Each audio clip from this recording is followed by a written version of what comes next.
nous recevons le prophète Jérémie Surdrill. Acclamons le Seigneur.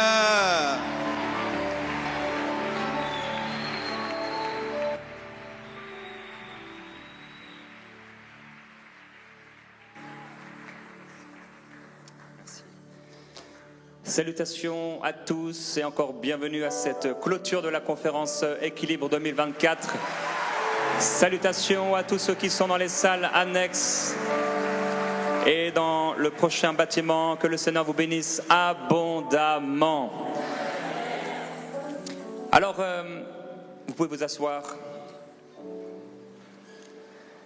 Il y a des statistiques aux États-Unis par rapport à la conversion des familles.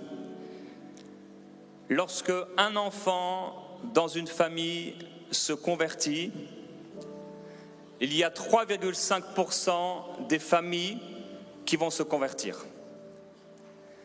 Quand c'est une maman qui se convertit, qui donne sa vie à Jésus-Christ, c'est 17% des familles qui se convertissent. Donc quand il y a un enfant dans la famille qui se convertit, 3,5% de ces familles vont se convertir. Une maman, c'est environ 17%. Quand c'est un père qui se convertit, c'est 93% des familles qui se convertissent. La place du père est tellement importante. Et je prie qu'on puisse faciliter les mariages au nom de Jésus-Christ, car lorsque nous voyons les hommes mariés et ceux qui désirent se marier et le nombre de femmes qui sont, c'est pas le bon mot, mais disponibles, célibataires, il y a un problème. Alors oui, nous prions et je veux rebondir sur ce qu'a partagé Michael, et aussi il y a une croissance démographique exceptionnelle dans ce pays.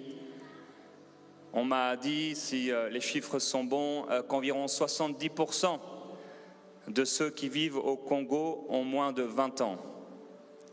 Les statistiques disent qu'actuellement il y a environ 100 millions d'habitants au Congo, mais en 2050 ce sera 215 millions d'habitants. Qu'est-ce qui va se passer ? Dans les prochaines années, dans 25 ans, 85% de la population aura moins de 20 ans. Si les pères ne remplissent pas leurs responsabilités, comment le pays pourra être en bonne santé ? Nous avons besoin de pères, des pères physiques, aussi des pères spirituels. On en a parlé cette semaine. J'ai parlé de ces vieillards, ceux qui sont là dans la parole de Dieu, qui nous ont enseigné, écrit les Écritures, ceux que nous avons entendus ou connus, qui marchent avec Dieu, ceux qui sont là donc présents, des hommes de réveil. Nous avons besoin de pères, à la fois physiques, à la fois spirituels. Alors, dans les évangiles, nous voyons que le Seigneur Jésus-Christ a choisi 12 disciples hommes pour être avec lui. Ensuite, il en a choisi 70 hommes et il les a envoyés. Dans Actes au chapitre 1, nous voyons que les 11 disciples étaient encore là. Pierre, Jean, Jacques, André, etc. Tous d'un commun accord persévéraient dans la prière avec les femmes, avec Marie, mère de Jésus, et avec ses frères. Lorsque Jésus-Christ s'est manifesté, s'est révélé, c'était un choc culturel à l'époque, puisque Jésus-Christ était entouré de femmes qui l'assistaient, qui le servaient. C'était complètement nouveau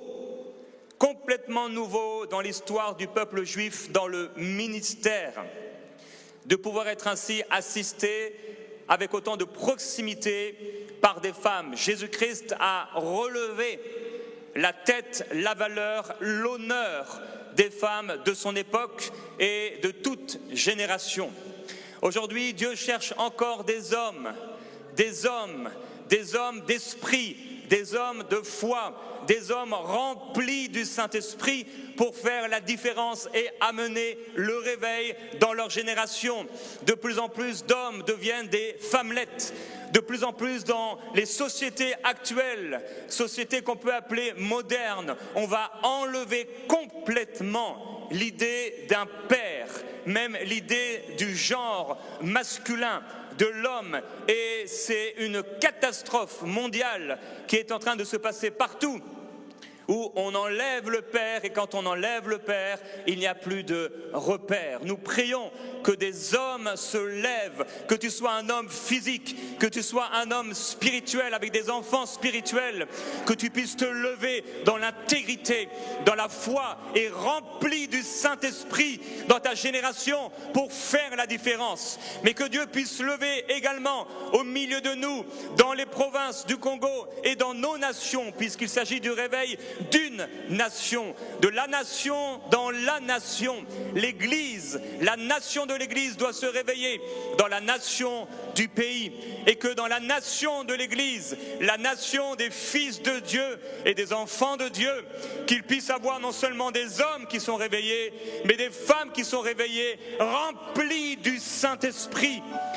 Et le Seigneur m'a mis à cœur de vous encourager, vous en tant qu'homme, mais également en tant que femme, à aspirer aux signes, aux prodiges et aux miracles. Dieu réveillera encore les nations à travers ce qu'il a fait dans toutes les générations, à travers des signes, des prodiges et des miracles. Je prie dans le nom glorieux de Jésus-Christ qu'il y ait des hommes qui aspirent à voir la puissance du Seigneur être déployée dans leur génération, car il ne s'agit pas de nous, il s'agit de la volonté de Dieu de sauver une multitude d'hommes et de femmes. Et il y était un homme de la même nature que nous, mais il a prié et il a pu fermer le ciel et il a pu ouvrir le ciel. Il ne s'agit pas du poids que tu fais, il ne s'agit pas de l'argent que tu as dans les poches, il ne s'agit pas de ta nationalité, de ta couleur de peau, il ne s'agit même pas de ton sexe, il s'agit de ton cœur. Est-ce que ton cœur est disponible pour être utilisé par Dieu? Est-ce que tu aspires encore aux signes, aux prodiges et aux miracles? Dieu a de tout temps bouleversé les nations à travers des signes, à travers des prodiges. Partout où il y a des prodiges, les hommes et les femmes viennent en masse parce qu'ils sont étonnés de ce qui est en train de se passer. Je prie que cela arrive encore au milieu de nous, qu'il y ait encore des hommes de réveil, comme on a pu en connaître ici dans ce pays, dans les nations, qu'il y ait encore des hommes qui se lèvent remplis du Saint-Esprit, des hommes fidèles, des hommes qui connaissent la parole de Dieu, des hommes disciplinés, des hommes en qui on peut avoir confiance, des hommes intègres, des hommes remplis du Saint-Esprit et qui manifestent la puissance de Dieu. Dans Luc au chapitre 9, il est écrit: Jésus prit avec lui Pierre, Jacques et Jean, et il monta sur la montagne pour prier. Nous l'avons dit cette semaine, sans la prière, nous ne pourrons rien faire. L'Église sans le Saint-Esprit est morte. Une famille sans le Saint-Esprit est morte. Un homme, une femme sans le Saint-Esprit sont des êtres morts, comme des ombres qui passent sur la terre. Il nous faut le Saint-Esprit. Nous avons besoin du Saint-Esprit. Nous avons besoin d'être remplis du Saint-Esprit. Nous avons besoin de nous mettre à part pour chercher la présence et la gloire de Dieu et être nous-mêmes remplis encore et encore du Saint-Esprit dans la présence de Dieu. Jésus prit Pierre, Jacques et Jean et il monta sur la montagne pour prier. Pendant qu'il priait, l'aspect de son visage changea et son vêtement devint d'une éclatante blancheur. Et voici que deux hommes s'entretenaient avec lui, c'étaient Moïse et Élie, qui apparaissant dans la gloire parlaient de son départ qui allait s'accomplir à Jérusalem. Pierre et ses compagnons étaient accablés de sommeil, mais ils se tinrent éveillés et virent la gloire de Jésus et les deux hommes qui étaient avec lui. Nous avons besoin d'hommes qui se tiennent éveillés. Nous avons besoin d'hommes et de femmes qui sont remplis du Saint-Esprit. Dieu a utilisé dans toutes les générations des hommes qui se sont entièrement consacrés pour Dieu, des hommes qui ont fait mourir leurs intérêts et qui se sont placés eux-mêmes sur l'autel de la consécration, de la dépendance de Dieu, des intérêts de Dieu, des hommes qui ont cherché en avant le royaume de Dieu en priorité. Dieu s'est glorifié à travers eux. Mais il y a eu également des femmes, lorsque parfois Dieu n'a pas trouvé d'hommes, il y a eu des femmes qui ont eu soif, il y a eu des femmes qui ont eu faim, il y a eu des femmes qui se sont levées, comme Déborah, qui s'est levée pour le pays, comme Esther, qui s'est levée pour le pays. Et Dieu veut encore lever des femmes au milieu de nous qui vont se lever, comme Catherine Kuhlman s'est levée. Tu peux te lever également. Car Dieu va aussi susciter des femmes dans ce pays, remplies du Saint-Esprit, accomplissant des signes, des prodiges et des miracles. Pasteur Marcelo, je crois que le Seigneur va susciter encore des hommes et des femmes de réveil dans cette génération. Je le crois du plus profond de mon cœur. Maintenant, le danger, c'est de s'attacher à ces gens. Dieu a souvent été obligé dans les nations d'utiliser des hommes et des femmes qui passaient rapidement, soit des gens qui étaient nés sur place et que Dieu remplissait de son esprit, que Dieu utilisait pendant quelques années et qui devaient partir ailleurs pour ne pas devenir une idole. Au moment où ces hommes se séparaient de Jésus, Pierre lui dit « Maître, il est bon que nous soyons ici. Dressons 3 tentes, une pour toi, une pour Moïse et une pour Élie. » Ils ne savaient ce qu'ils disaient. Comme ils parlaient ainsi, une nuée vint les envelopper et les disciples furent saisis de crainte, tandis qu'ils entraient dans la nuée. Et de la nuée sortit une voix qui dit « Celui-ci est mon fils élu, écoutez-le. » Quand la voix se fit entendre, Jésus se trouva seul. Marc nous dira que les disciples regardèrent tout autour et ils ne virent plus que Jésus tout seul avec eux. Voyez-vous, Pierre, Jacques et Jean avaient Jésus avec eux. Mais ils auraient tellement voulu parler à Moïse qui a ouvert la mer en deux, tellement parler à Élie qui a fait des miracles extraordinaires. Lorsque ces hommes et ces femmes vont se lever, frères et sœurs, et même déjà aujourd'hui, ceux qui sont présents, ne les idolâtrons pas. Idolâtrer un homme de Dieu, idolâtrer un pasteur, idolâtrer un prophète enlève la gloire de Dieu, retire la gloire de Dieu de l'Église et on joue à l'Église. Parce que le Saint-Esprit n'est plus honoré, parce que ce n'est plus le Saint-Esprit, ce n'est plus Dieu qui bâtit, mais c'est les hommes qui bâtissent. Lorsque Paul et Barnabas ont guéri un homme, les foules sont arrivées. On leur a donné des noms de Dieu, Zeus et Hermès. Le prêtre est venu avec des guirlandes pour leur apporter un sacrifice. Et ils ont dû déchirer leurs vêtements et dire « Mais nous sommes des hommes de la même nature que nous et nous vous annonçons justement de vous éloigner de ces choses, de ces pratiques. » Je prie que le Seigneur puisse purifier l'Église avec un grand E de cette idolâtrie des pasteurs, des hommes de Dieu, qu'on puisse honorer ces hommes, mais pas les idolâtrer, qu'on puisse supporter, prier pour ces hommes et ces femmes, mais pas les idolâtrer. Nous sommes tous frères et sœurs dans le Seigneur. Dieu ne fait pas de différence entre les hommes. Nous devons inspirer, respecter, désirer le Saint-Esprit. Si aujourd'hui des Haïdini Abala se levaient encore, ils devraient certainement raser les murs, courir rapidement loin des foules pour ne pas avoir à déchirer leurs vêtements aussi et à dire « Mais nous sommes des hommes de la même nature que vous ». Frères et sœurs, quand Dieu fait des choses extraordinaires, quand un homme fait des choses extraordinaires, accomplit des signes, des prodiges et des miracles, ce n'est pas lui que nous devons glorifier, ce n'est pas devant lui que nous devons nous prosterner, mais nous devons honorer, adorer et glorifier celui qui accomplit ces signes, ces prodiges et ces miracles. Gardons nos cœurs, frères et sœurs, faisons attention à ce qu'il y a dans nos cœurs. Alors, ce que je voulais partager avec vous aujourd'hui,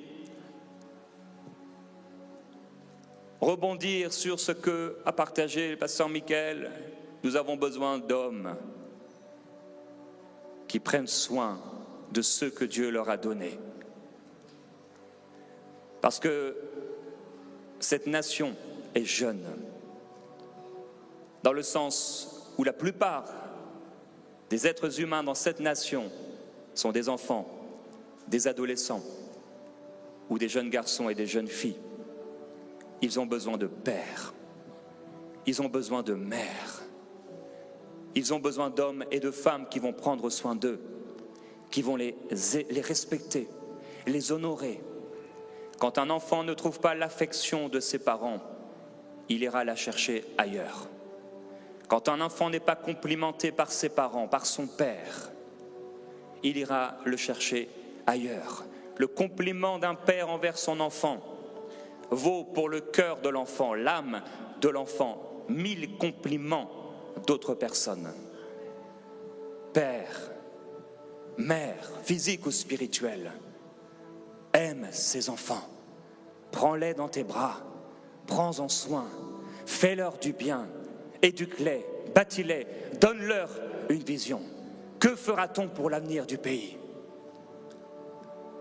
Et Dieu m'a mis à cœur de vous encourager à croire encore et à prier avec persévérance pour des prodiges, des signes et des miracles. C'est ainsi que le réveil prend toute sa gloire, lorsque Dieu est glorifié et les foules attirées, parce que nous pouvons vraiment voir que non seulement on a dit que Dieu était là, mais il est réellement là en manifestation. Dieu veut le faire encore. Est-ce qu'il y a des hommes qui vont se lever? Est-ce qu'il y a des femmes qui vont se lever? Et avant de se lever, se mettre à genoux dans la prière et prier jusqu'à voir la puissance du Seigneur se manifester dans la nation par des prodiges, des signes et des miracles. Dieu va le faire si nous prions avec foi, si nous prions avec persévérance. Il enverra son esprit et il nous remplira de ces fleuves d'eau vive qui jailliront sur les autres et nous deviendrons une source de bénédiction. Il ne s'agit pas de nous, il s'agit de la volonté de Dieu qu'il veut accomplir sur la terre. Sur la terre. Et aussi, ce que le Seigneur m'a dit, c'est d'encourager plusieurs personnes parmi vous. Vous avez été guéris de certaines maladies.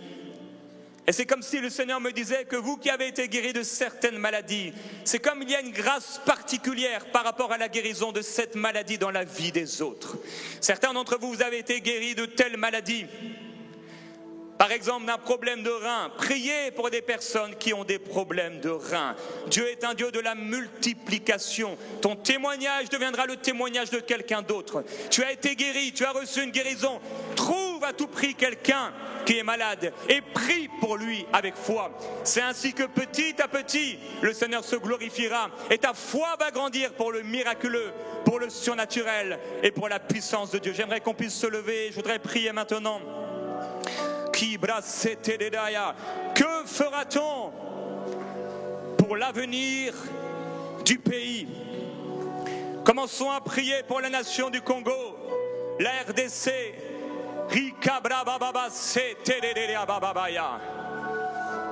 Dieu a la nation du Congo dans son cœur. Et Dieu va glorifier son nom avec cette nation, avec ce drapeau. Dieu veut sauver le Congo. Dieu veut sauver la RDC. Père, nous te demandons s'il te plaît un réveil spirituel dans cette nation. Nous te demandons, Seigneur, de sauver encore et encore. Prie, mon frère, ma soeur, comme si tu croyais vraiment. Prie et que de cette réunion naisse la nouvelle naissance d'une multitude d'hommes et de femmes. Père, nous prions pour le salut de cette génération. Nous étendons ce drapeau au Seigneur et nous te demandons, s'il te plaît, sauve, sauve, sauve, sauve, Seigneur, sauve cette nation. Père, nous prions pour le salut de la RDC. Ton sang a coulé pour le salut de ce pays. Ton sang a coulé, Seigneur, et tu veux manifester encore ta puissance. Le Saint-Esprit est dans ce drapeau. La puissance du Saint-Esprit est dans ce drapeau. Oh Seigneur, merci pour ce bleu qui représente la puissance de l'Esprit de Dieu, les fleuves d'eau vive. Merci pour ce rouge qui représente le sang de Jésus, encore disponible pour sauver cette nation. Merci Seigneur pour le jaune qui représente la lumière de prospérité de cette nation. Père, nous te glorifions. C'est toi l'étoile brillante du matin. C'est toi qui peux sauver. Et nous te demandons, Seigneur, sauve cette nation. Si tu as un drapeau de ce pays, lève ce drapeau là où tu es. Lève-le et tends-le vers le Seigneur. Et réclamons ensemble le réveil de cette nation. Nous prions pour le réveil de cette nation. Nous prions pour le réveil de cette nation. Que le Seigneur se pare. Il s'est paré de ce pays comme un vêtement.